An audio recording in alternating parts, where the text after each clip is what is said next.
Welcome to our continuing series on questions and answers from the works of Sri Aurobindo and the Mother. Today's subject is Divine Will, Part 5, from Sri Aurobindo.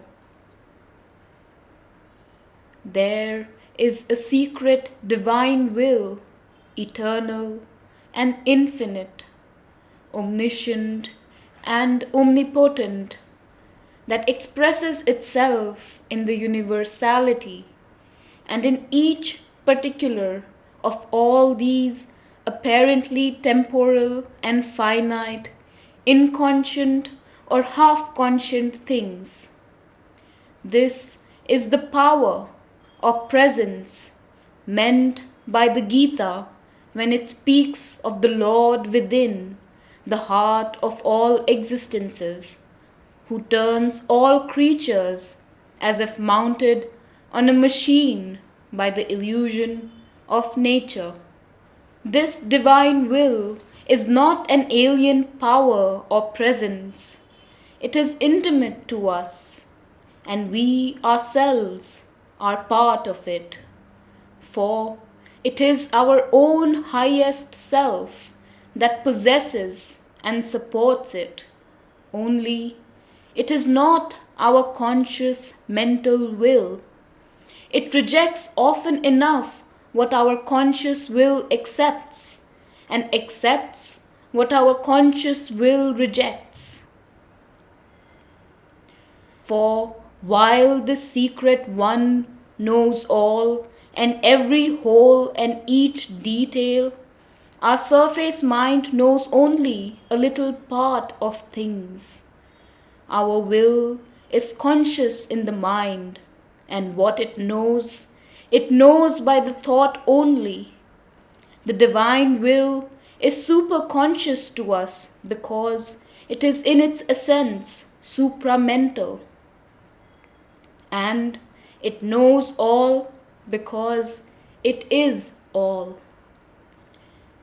Sincerity exacts the unification and harmonization of the whole being in all its parts and movements around the central divine will. We have to have the faith that in spite of our ignorance and errors and weaknesses, and in spite of the attacks of hostile forces, and in spite of any immediate appearance of failure, the divine will is leading us through every circumstance towards the final realization. Surrender is giving oneself to the divine, to give everything one is or has to the divine, and regard nothing as one's own, to obey only the divine will and no other, to live for the divine and not for the ego. Active surrender is when you associate your will with the divine will, reject what is not the divine, assent to what is the divine. Passive surrender is when everything is left entirely to the divine, that few can really do, because in practice it turns out that you surrender to the lower nature under pretext of surrendering to the divine. Yes, if there is the sense of the divine will behind all the tapasya and receiving it and bestowing the fruit, it is at least a first form of surrender.